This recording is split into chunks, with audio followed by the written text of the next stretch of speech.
अंदर काबिलियत है, हमारे अंदर अगर क्षमता है, तो इस राष्ट्र में अखबार बेचकर अपनी जीविका उपार्जन करने वाला शख्स भी एपीजे अब्दुल कलाम बन सकता है, और चाय की केटली लेकर चाय बेचने वाला शख्स भी देश का प्रधानमंत्री बन सकता है। यही गणतंत्र की ताकत है और यही गणतंत्र की खूबसूरती है। स्वस्ति नस्तार्च्यो अरिष्टनेमिः स्वस्ति नो बृहस्पतिर्दधातु चंदनम वंदते नित्यं पवित्रं पापनाशनम आपदा हरते नित्यं लक्ष्मीः वसतु सर्वदा।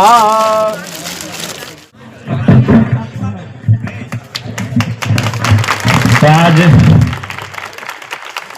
टीपी प्लस 2 उच्च विद्यालय के प्रांगण में गणतंत्र दिवस के शुभ अवसर में उपस्थित तमाम अतिथिगण, विद्यालय के तमाम शिक्षक शिक्षिकाएं, प्राचार्य महोदय और उपस्थित छात्र छात्राएं, आज बड़े हर्ष उल्लास के साथ हम लोग गणतंत्र दिवस मना रहे हैं। आज के दिन हमारे देश एक संवैधानिक देश के रूप में आकार लेने का कार्य किया, और आज इस संविधान की ही ताकत है, आज ये भारत के गणतंत्र की ही ताकत है कि आज आप जिस शख्स को अपने सामने देख रहे हैं, 2 साल पहले 2.5 साल पहले आपके विद्यालय में हम निःशुल्क शिक्षा दान के तहत पढ़ाया करते थे, आज झारखंड के असेंबली का हम मेंबर है, आज झारखंड के विधानसभा का हम सदस्य बन के आए हैं, तो ये गणतंत्र की ही ताकत है।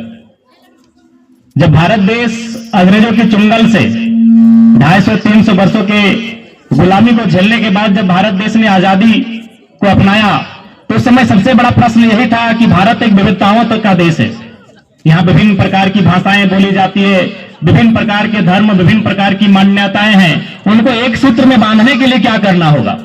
आज अगर हम लोग फुटबॉल में 5 मिनट का पेनल्टी का खेल खेलते हैं ना, तो नियम और कानून की जरूरत पड़ती है 5 मिनट खेलने के लिए। तो उस समय करोड़ों की जनसंख्या जो आज अरबों पार कर चुकी है, उस समय की करोड़ों की जनसंख्या, विभिन्न भाषा, विभिन्न बोली, विभिन्न परंपरा, विभिन्न धर्म को मानने वाले लोगों को एक सूत्र में बांधा कैसे जाए, आजादी के बाद सबसे बड़ा प्रश्न था।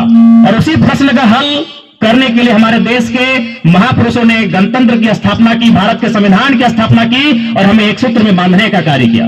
तो गणतंत्र अब कह सकते हैं एक अनुशासन।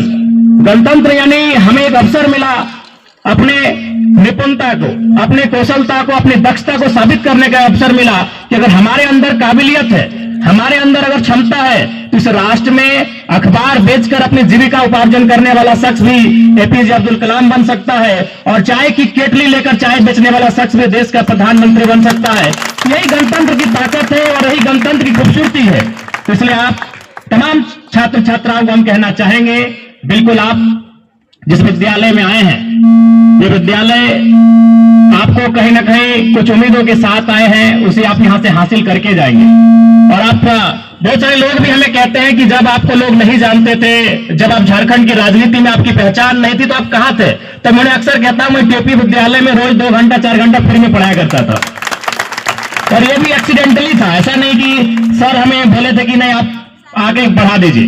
दरअसल एक वाक्या था, आप भी देख रहे हैं, हमारे गांव के लोग जोरिया स्नान करने जाते हैं, और आपके विद्यालय के कुछ बच्चे भी कभी कभी थोड़ा सा कह सकते हैं बाहर घूमने चले जाते हैं। तो एक दिन एक वाक्या था, हम भी नहाने गए थे, तो 2 बच्चे जोरिया के किनारे बैठे थे, उनको हमने पकड़ के ले आए। उस समय आपके सुजीत सर प्रिंसिपल थे, ओम प्रकाश सर भी थे, टीचर थे, सुजीत सर प्रिंसिपल थे। हमने कहा सर आपके विद्यालय के बच्चे बाहर घूम रहे हैं, ये तो उचित बात नहीं है। तो सुजीत सर ने बड़ी विनम्रता के साथ कहा कि जयराम जी सुने, आप भी इसी साल मास्टर ऑफ आर्ट्स पास किए हैं, तो एक काम कीजिए, हमारे विद्यालय में शिक्षकों की कमी नहीं है, तो आप जो शिकायत करने आए आपकी शिकायत को मानते हैं, लेकिन आप जब तक कुछ करते नहीं है, चूंकि अभी एमए पास किए, आप तैयारी करेंगे, तो कम से कम हमारे विद्यालय में शिक्षक की जो कमी है उसे पूरा कर दीजिए। तो कह सकते हैं आपके विद्यालय में हमारा आना भी एक घटनाक्रम था, उन बच्चों को हम लेके नहीं आते तो यहाँ शायद नहीं आते। और उसके बाद 2017 से, जब से हमने एमए पास किया था 2017 में, और जब से इस आंदोलन में हम आए 2022 में, तब तक हमने टीपी उच्च विद्यालय में 4 साल कंटिन्यू सेवा देने का काम किया है। तो पुनः ये हमारी यादें हैं इस विद्यालय को लेकर, और इस विद्यालय के तमाम शिक्षकों को लेकर एक बहुत पुरानी हमारी यादें हैं। और आज पुनः आपसे यही कहेंगे, प्यारे बच्चों, सपने पूरे होते हैं, सपनों को देखना चाहिए और उन सपनों को पूरा करने के लिए मेहनत करना चाहिए। क्योंकि आज मैं आपके बीच खड़ा हूं, मैं आज राज्य के सर्वोच्च सदन का सदस्य बनकर आपके बीच खड़ा हूं, मैं सरकार का अंग बनकर खड़ा हूं। यानी मैं आज जिस जगह में हूं, जहां मैं नियम बनाऊंगा आपके लिए, मैं जहां हूं, जहां मैं इस राज्य को चलाने के लिए नियम बनाऊंगा, यानी मेरी कलम से यह राज्य चलेगा, मैं इस जगह पे आया हूं, तो इसका मतलब है सपने पूरे होते हैं। और मैं उस परिवार सकता हूँ ये मेरा गांव है, मुझे छुपाने की आवश्यकता नहीं है, क्योंकि लोग मानते हैं कि नहीं नेता लोग तो ज्यादा झूठ बोलते हैं, तो मेरा गांव बगल में है। मैं उस परिवार से आता हूं कि जिस साल मेरे पिताजी का डेथ हुआ था उसी साल मेरे दादाजी का भी डेथ हुआ था। 3 महीना के अंदर मेरे दादाजी का डेथ हुआ था। उससे 1-1.5 साल पहले मेरा एक भाई का डेथ हुआ था। उससे 2 साल पहले मेरी एक बहन का डेथ हुआ था और मेरा छोटा भाई मां के गर्भ में था। सोच सकते हैं उस महिला ने पढ़ा लिखा कर हमें एमएलए की कुर्सी तक पहुंचाया। आप तो उससे आगे जा सकते हो। आपके माता पिता तो हमसे बेहतर होंगे बच्चों। सोच सकते हैं पूरा 20 साल जब हम लोग के जहन में आता है कि मुखिया, परिवार का मुखिया, तो हमारे जहन में एक मर्द की तस्वीर आती है कि नहीं?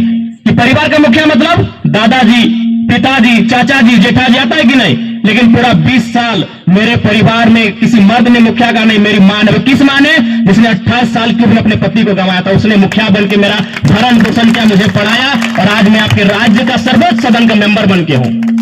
इसलिए मैं आपको कहना चाहूंगा कि जब भी आपको लगे कि सब आपके सपने टूट रहे हैं, एक बार आप अपने आंखों को बंद कीजिएगा, अपने हौसले को बुलंद कीजिएगा और आपके आसपास आपको महेंद्र सिंह धोनी को देखने की आवश्यकता नहीं, आपको विराट कोहली तक पहुंचने की आवश्यकता नहीं है। आपके बीच आपका भाई खड़ा है। आप एक बार याद कीजिएगा कि मैंने किन विकट परिस्थितियों में आकर इस राज्य का नेतृत्व करने का काम किया है।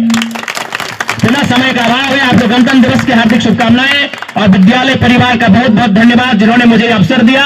आज मुख्य जिस विद्यालय में मैं कभी गणतंत्र दिवस में मिठाई खाने के लिए मैंने आता था, लाइन में खड़ा होता था, आज समय की मांग है और समय ये परिस्थिति है कि आज मुख्य अतिथि के रूप में आपके बीच हो। तो पुनः आप सभी विद्यालय परिवार, उनको सभी को गणतंत्र दिवस की हार्दिक हार्दिक शुभकामनाएं। बहुत बहुत धन्यवाद। जय हिंद, जय झारखंड।